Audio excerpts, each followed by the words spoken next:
आजकल हमारे लाइफ में टेक्नोलॉजी का बहुत बड़ा रोल है, चाहे वो एंटरटेनमेंट के लिए हो, चाहे वो वर्क के लिए, जिसमें से बहुत बड़ा पार्ट स्मार्टफोन्स और कंप्यूटर्स का है। इस वीडियो में हम बात करेंगे कि भाई हमें कंप्यूटर्स लेते समय क्या क्या किन किन चीज़ों का ध्यान रखना चाहिए, कैसा लेना चाहिए, चाहे वो नया हो, चाहे वो रिफर्बिश्ड यानी सेकेंड हैंड हो, जिससे एक बार लेने के बाद हमें बाद में पछताना ना पड़े।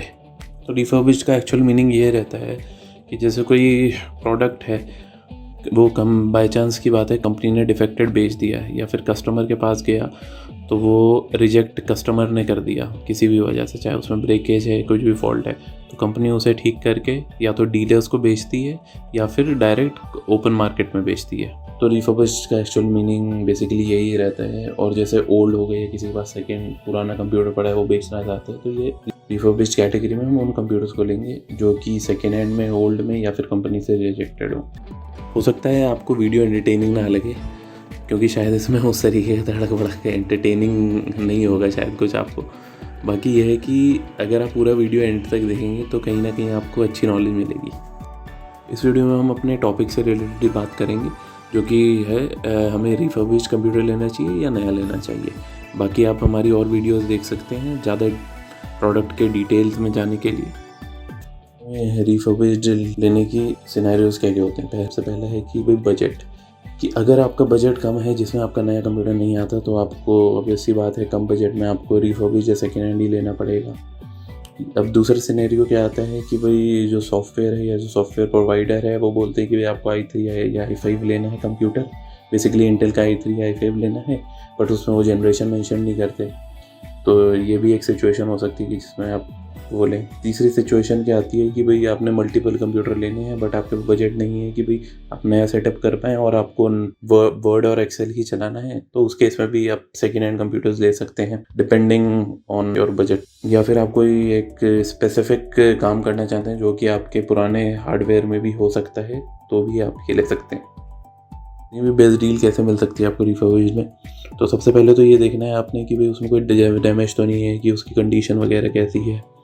दूसरा ऑप्शन ये देखना है कि भाई आपने जो सिस्टम ले रहे हैं उसका CPU, जो पर्टिकुलर प्रोसेसर है, उसका मॉडल क्या है।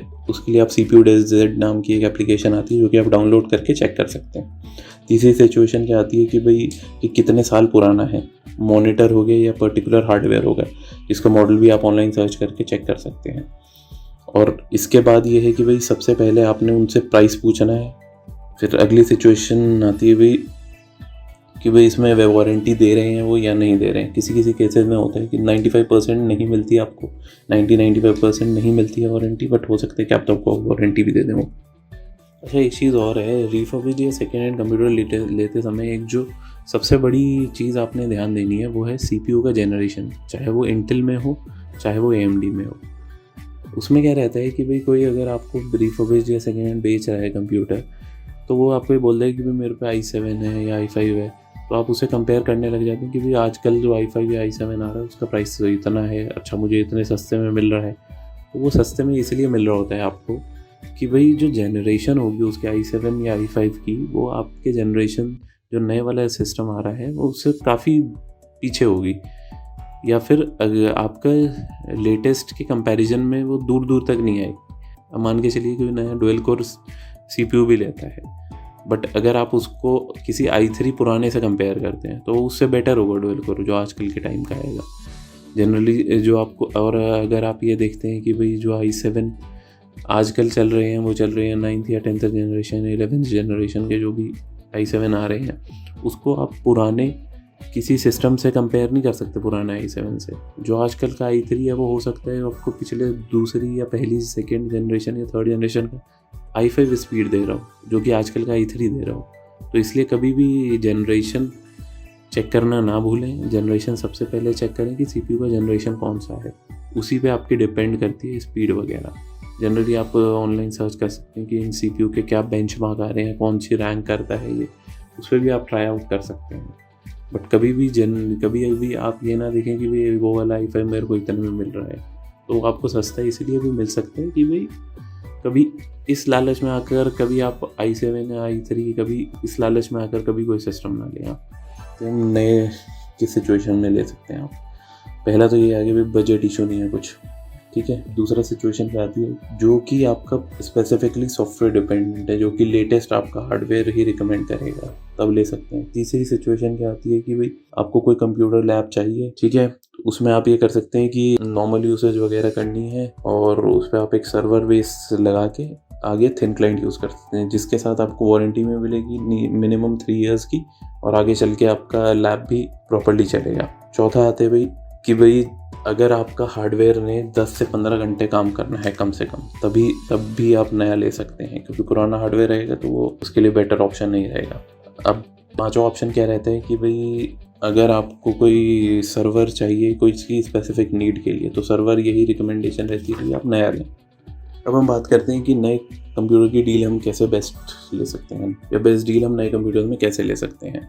पहला तो ये है भाई कि अगर आप असेंबल कंप्यूटर ले रहे हैं या फिर ब्रांडेड ले रहे हैं, कुछ भी ले रहे हैं, तो सबसे पहले आपने देखना है कि उसमें एग्जैक्ट मॉडल क्या मिल रहा है आपके प्रोडक्ट का, कि जैसे CPU हो गया, कौन सा जनरेशन है, कौन सा मॉडल है, तो ये चीज़ आप पहले देख लें। दूसरा ऑप्शन आता है कि पहले आप प्राइस वगैरह कंपेयर ना करें, पहले आप देखें कि आपको जो प्रोडक्ट मिल रहा है वो पर्टिकुलर प्रोडक्ट कितने प्राइस में मिल रहा है।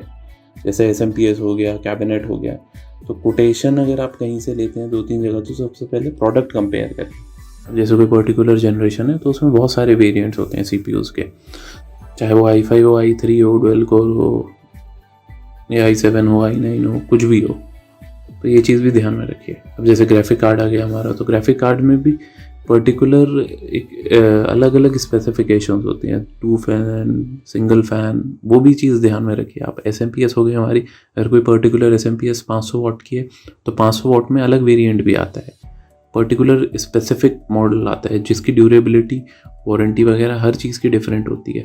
एक SMPS आपकी आती है 500-600 रुपये की, एक SMPS आती है आपकी 1000-1500 की, एक SMPS आती है 2-2.5 हज़ार की, तो ये चीज़ भी डिफरेंट है। तो पहले स्पेसिफिक मॉडल पे कंपैरिजन करें आप। तीसरा ऑप्शन आता है कि भाई सबसे पहले आपको वारंटी कैसे देते हैं वो जिनसे आप परचेज़ कर रहे हैं, वो ऑन साइड वारंटी दे रहे हैं, डैमेज प्रोटेक्शन दे रहे हैं, वो क्या चीज़ रहती है। चौथा आता है कि अगर आपके पास 2 से 3 दिन का टाइम है तो आप रीसेलर पे रेगुलर जाएं, 2 से 3 दिन के लिए 15 से 20 मिनट बैठें, जिससे ये उससे बात करें कि भाई आप क्या क्या ले रहे हैं, क्या कर रहे हैं, अगर आप कर सकें तो। उससे ये रहता है कि आपको उसके बिहेवियर का पता लगेगा और आगे आने वाले टाइम पे आपको ये पता लग जाएगा कि भाई आपको लेने से पहले वो कैसा सपोर्ट दे रहा है, जिससे आपको ये कंफर्म हो जाएगा कि लेने के बाद किस हद तक वो सपोर्ट दे सकता है, क्योंकि लेते समय तो आपको सब ही ट्रीट अच्छा करेंगे। तो इसलिए ये है कि अगर आपके पास 2 से 3 दिन का टाइम हो तो आप रेगुलर उसे 15 से 20 मिनट जाकर उसका दिमाग खाएं या जो भी करें, ये एक सजेशन है।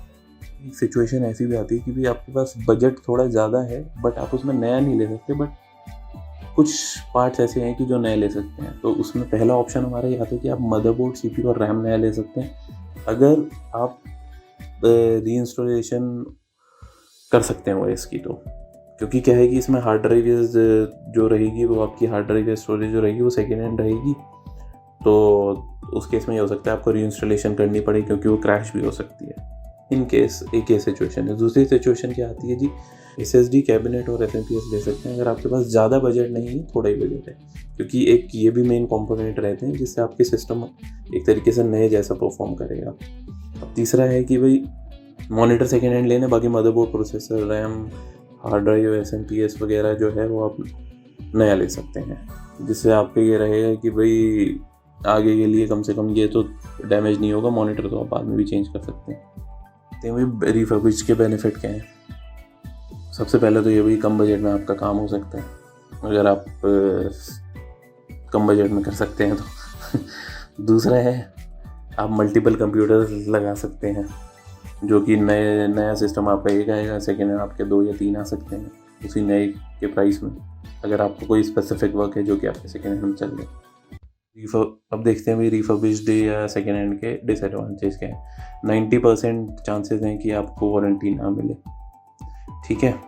दूसरा है कि भाई वो रिलायबल हार्डवेयर नहीं है, क्योंकि वो सालों पुराना होगा। अब देखते हैं कि नए के क्या बेनिफिट हैं। सबसे पहले तो ये कि भाई आपको वारंटी मिलेगी।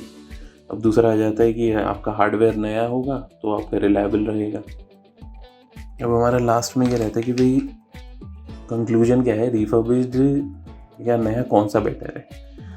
तो हम ये सारा डिस्कस करने के बाद ये देखते हैं कि भाई सिचुएशंस के हिसाब से आप जो भी लें वो आपके हिसाब से बेस्ट है।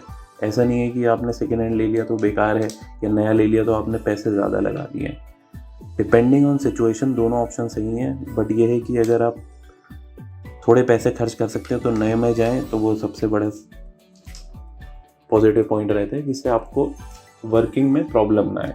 बाकी अगर बजट वाली सिचुएशन जैसे हमने ऊपर भी डिस्कस करा है, कोई स्पेसिफिक सिचुएशन है, तो आप उसमें थोड़ा कम ज़्यादा करके कुछ नए पार्ट ले सकते हैं, कुछ भी कर सकते हैं, कुछ उस तरीके के सिचुएशन है। बाकी दोनों अपनी जगह ठीक है।